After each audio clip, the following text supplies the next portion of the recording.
Hello दोस्तों, आज एक बार फिर से आप सभी का हार्दिक अभिनंदन, हार्दिक स्वागत मेरे यूट्यूब चैनल पर। मैं आपसे बताना चाहता हूं कि हम जो कंटिन्यू हमारी सीरीज चल रही है क्वेश्चंस की, ये आज उसका लास्ट लेक्चर है।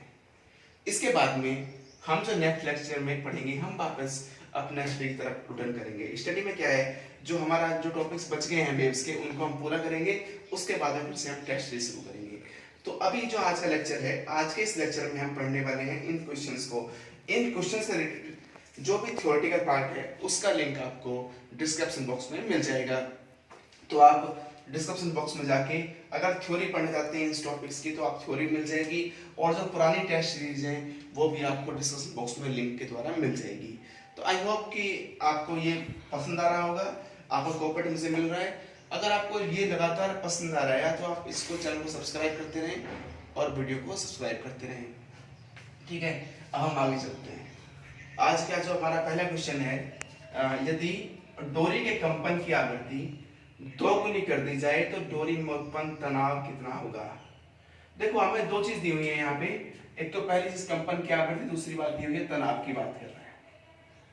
गाइस, हमें यहाँ पे ध्यान रखना होगा कि डोरी में तनाव उत्पन्न होता है। डोरी की आवृत्ति का फॉर्मूला क्या होता है, n बराबर 1/2L √T/m। ये आपके पास में क्वेश्चन है। अब आपसे कह रहा है डोरी में उत्पन्न तनाव क्या होगा यदि फ्रीक्वेंसी कितनी कर दी जाए, 2 टाइम्स कर दी जाए। ठीक है, तो n = 1/2L और T/m, ये हमारा टॉपिक है। ये क्वेश्चन फॉर्मूला है। इस फॉर्मूले में देखो क्या कर रहा है, फ्रीक्वेंसी को 2 टाइम्स कर रहा है। यहां से आपको रिलेशन पता है, n प्रोपोर्शनल टू √T होता है। क्या होता है, n प्रोपोर्शनल टू √T। तो गाइस, इसमें हम एक काम कर सकते हैं, n इक्वल्स टू कांस्टेंट आ जाएगा, या n/t² इक्वल्स टू, या n इक्वल्स टू t² से दे देता हूं मैं, sorry, n² equals to t। क्यों? क्योंकि आपने क्या किया, इक्वल्स टू में कितना है, हमारा कांस्टेंट है। तो इस कांस्टेंट के लिए हम क्या करते हैं कि जो हमारा n है इसको तो n² ऐसे रख लिया, इक्वल्स टू में दोनों तरफ स्क्वायर करेंगे तो घट जाएगा, n² बचेगा। अब फ्रीक्वेंसी कितना कर रहे हो आप, 2 टाइम्स, यानी कि 4t। तो t कितना हो जाएगा हमारा, 4 टाइम्स हो जाएगा। तो कितना हो जाएगा, ये 4 गुना हो जाएगा। किस केस में, जब कभी भी हम फ्रीक्वेंसी को 2 टाइम्स करेंगे तो आपसे पूछ रहा है टेंशन कितना होगा, टेंशन 4 टाइम्स होगा। Guys, next topic, next question की तरफ बढ़ते हैं। क्वेश्चन नंबर 2, स्वरमापी में तार की लंबाई बढ़ाने पर उसकी आवृत्ति बढ़ती है, घटती है, अपरिवर्तित या नॉन वोल्टेज। फॉर्मूला स्वरमापी की आवृत्ति का भी यही होता है, n/1/2L √T/m। L को बढ़ाओगे तो L का मान घटेगा, तो आवृत्ति क्या हो जाएगी बच्चों, घटती है। दूसरा क्वेश्चन, क्वेश्चन नंबर 3 की बात करते हैं। डोरी के तनाव को 4 गुना कर दिया जाए तो उसकी आवृत्ति, यहाँ पे थोड़ा चेंज है। यहाँ पे ये कह रहा है तनाव को 4 गुना, सेम फर्स्ट क्वेश्चन है, इंटरचेंज कर दिया है, तनाव को 4 गुना कर रहा है। तो तनाव को 4 गुना करने का मतलब है आपके पास में फॉर्मूला n प्रोपोर्शनल टू क्या होता है, √T होता है। n प्रोपोर्शनल टू यानी 2 गुना हो जाएगी। कितनी हो जाएगी, 2 गुना हो जाएगी। हमारे पास में फॉर्मूला क्या होता है, n प्रोपोर्शनल टू √T होता है, n प्रोपोर्शनल टू 2 हो जाएगा। तो आपकी फ्रीक्वेंसी कितनी हो जाएगी, 2 टाइम्स हो जाएगी। कब, जब आप इसको दुगुना कर देंगे। नेक्स्ट क्वेश्चन नंबर 4, यदि डोरी की लंबाई दुगनी तथा तनाव 4 गुना बढ़े तो डोरी की आवृत्ति पहले की। क्या क्या कर रहे हैं, देखो हमारे पास फॉर्मूला क्या होता है, हमारे पास जो फॉर्मूला होता है, एक मिनट, इस फॉर्मूले में लंबाई दुगनी यानी कि L कितना कर रहे हो, 12, तनाव 4 गुना, T equals to 40, formula 1/2L T/m। तो 1/2 इंटू 2L 40/m, 12 2 बाहर लिख लो, कितना बचा, कोई चेंज आया क्या फॉर्मूले में, नहीं ना। इसका मतलब क्या होती है, नो चेंज होती है, परिवर्तित। किस केस में, जब आप लंबाई को दुगना कर रहे हो और तनाव को 4 गुना कर रहे हो, तो क्या होती है, नो चेंज होती है। नेक्स्ट क्वेश्चन नंबर 5, मेल्डी का तनी हुई डोरी के लिए नियम है, यदि डोरी में लूपों की संख्या x और डोरी में तनाव t हो। तो आपने कहा था कि जो मेल्डी कहता है कि तनी हुई डोरी में लूपों की संख्या और तनाव का वर्गमूल क्या होता है, कांस्टेंट होता है। एक्स आपने कहा लूपों की संख्या है, डोरी में तनाव टी है, तो आपने कहा लूपों की संख्या और तनाव का वर्गमूल क्या होता है, कांस्टेंट होता है। तो x root T equals to क्या हो जाएगा, कांस्टेंट हो जाएगा। ऑप्शन नंबर बी इसका आंसर हो जाएगा। ठीक है, तो अभी तक हमने इन क्वेश्चंस का डिस्कस किया। आपने अभी तक जो क्वेश्चन पढ़ा है, केवल हमने जो सारे क्वेश्चन पढ़े हैं मोस्टली वो इस फॉर्मूले पर बेस्ड थे। एक मेलडी का क्वेश्चन थोड़ा सा अलग था। Okay guys, next question number 6, डोरी के घनत्व और डोरी की आवृत्ति में संबंध होता है। देखो, घनत्व और आवृत्ति का जब भी बात कर रहा है तो आप याद रखें, आपसे घनत्व के नियम की बात कर रहा है, और घनत्व का नियम क्या होता है, n प्रोपोर्शनल टू 1/√t। मतलब डोरी में तनी हुई कंपनों की आवृत्ति है घनत्व के वर्गमूल के व्युत्क्रमानुपाती होती है। इसका मतलब ये हुआ n प्रोपोर्शनल टू √t। ये आप पढ़ते थे n√t बराबर कांस्टेंट। तो हमारे पास में ऑप्शन कौन सा मिल रहा है, ऑप्शन नंबर बी मिल रहा है, n प्रोपोर्शनल टू 1/√t। यानी कि डोरी में तनी हुई कंपनों की आवृत्ति उसके घनत्व के वर्गमूल के व्युत्क्रमानुपाती होती है। घनत्व का नियम में कहां से आता है, ये आता है n बराबर क्या होता है हमारे पास में t/m होता है। आपने m को पाई स्क्वायर d लिखा था, n प्रोपोर्शनल टू 1/√t इस तरीके से रूट ये वहां से आता है। नेक्स्ट क्वेश्चन की बात करते हैं। न्यूटन सूत्र है धवनी तरंगों के लिए। देखो, हमने दो फॉर्मूलेस की बात की थी, एक आपने बात की थी लाप्लास की, एक आपने बात की थी न्यूटन की। तो जब आप लाप्लास की बात करते हो, जब न्यूटन की बात करते हो, पहले तो आप याद रखें जो न्यूटन फॉर्मूला है वो समतापी प्रक्रम पर आधारित होता है, और लाप्लास किस पर होता है, प्रदूषण पर। ये किसकी बात कर रहे हो आप, लाप्लास की, और ये किसकी बात कर रहे हो आप, न्यूटन की। तो जब कभी भी आप समतापी प्रक्रम की बात करते हो तो इसकी स्पीड कितनी होती है, v इक्वल्स टू या gamma p sorry p upon rho, और ये कितनी होती है, गामा p अपॉन रो। ये जो गामा p अपॉन रो है, ये जो p अपॉन रो वाला केस है, ये किसके लिए होता है, समतापी प्रक्रम के लिए। न्यूटन का फॉर्मूला लाप्लास का ये होता है। अब इसमें जब आप p को एक वायुमंडलीय दाब मानते हो और रो की वैल्यू रखते हो, तो आपके पास में कितनी वैल्यू आती है, 280 मीटर पर सेकंड। ठीक है, अब देखो पहला क्वेश्चन, न्यूटन सूत्र है ध्वनि तरंगों के लिए p upon rho, gamma p Laplace का हो जाएगा।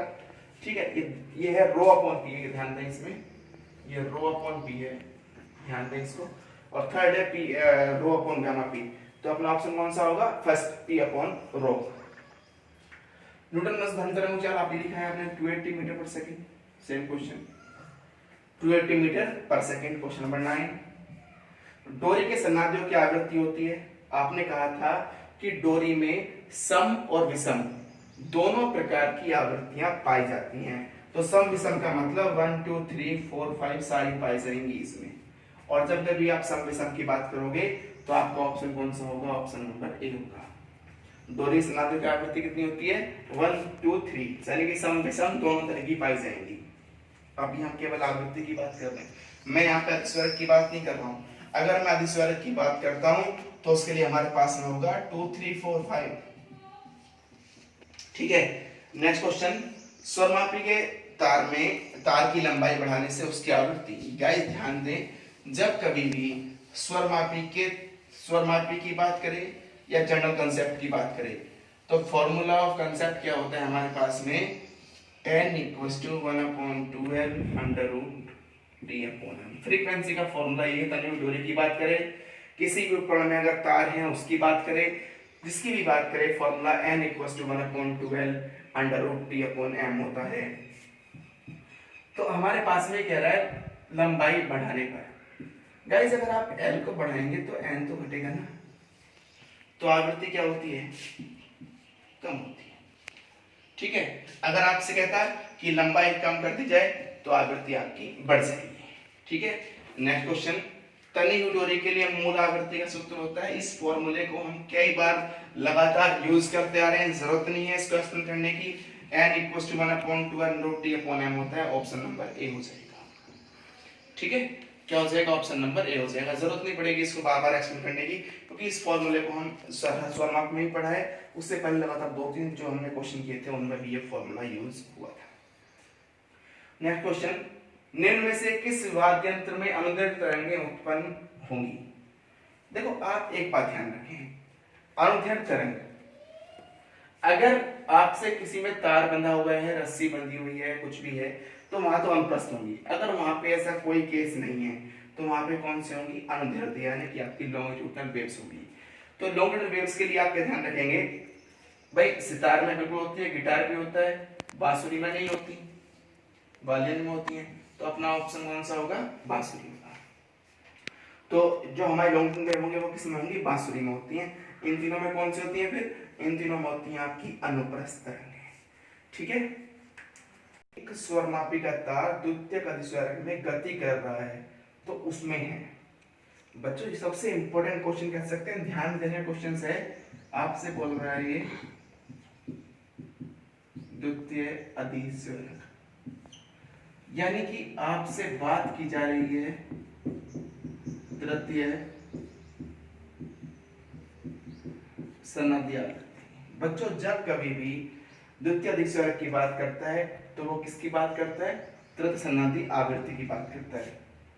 और तृतीय सनादि आवृत्ति कब आती है, यानी कि जब आप कह सकते हैं कि डोरी 3 भागों में कंपन करे। इसके लिए आप ऐसे समझ सकते हैं,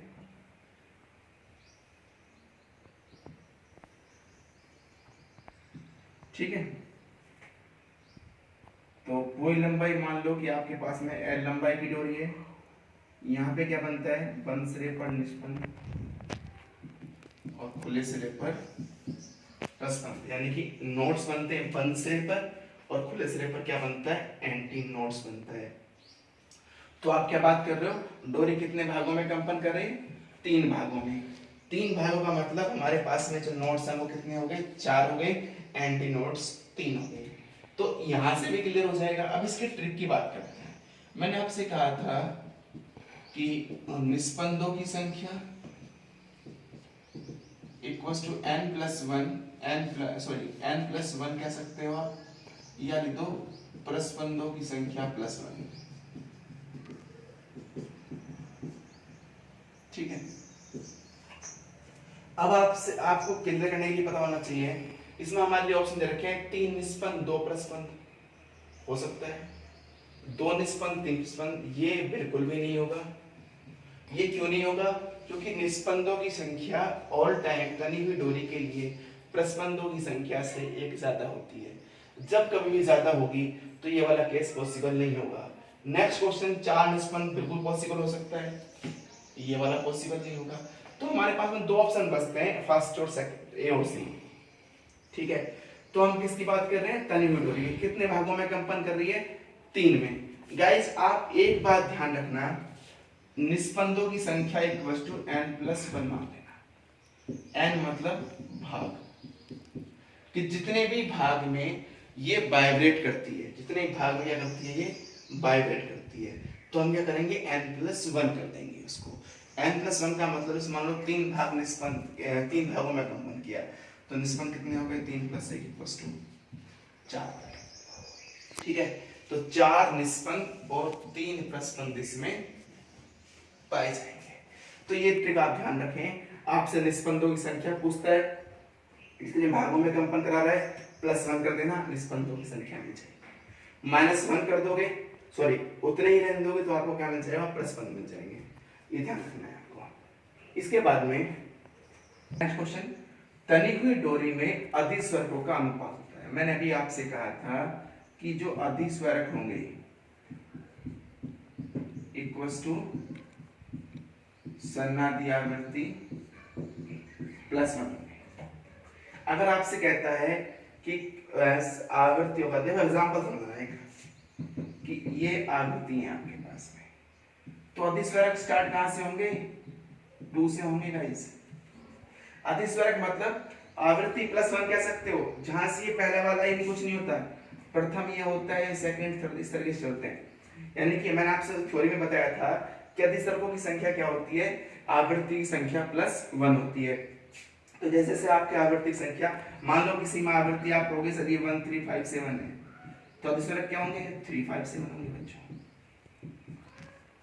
इस तरीके से अधिसर्ग का अनुपात होगा। तो ये आपने ध्यान रखना है, जब कभी भी आपसे बात करेगा ओवरटोन की, तो ओवरटोन क्या होगा, +1 इंटू फ्रीक्वेंसी होगा। तो तनी हुई डोरी में आपके पास फ्रीक्वेंसी क्या होती है, आवृत्ति का अनुपात 1 2 3 4 होता है, क्योंकि इसमें सम विषम दोनों प्रकार की आवृत्ति पाई जाती है, इसमें तनी हुई डोरी में। अब हम किसकी बात कर रहे हैं, अधिस्वरकों की। तो स्वर के शब्द हो जाएंगे 2 3 4 5, यहाँ से ऑप्शन नंबर ए हो जाएगा। कौन सा ऑप्शन होगा हमारा, ऑप्शन नंबर ए सही हो जाएगा। नेक्स्ट क्वेश्चन, कंपन करने वाले माध्यम के कण का पूरे दोलन में परिणामी विस्थापन कितना होता है।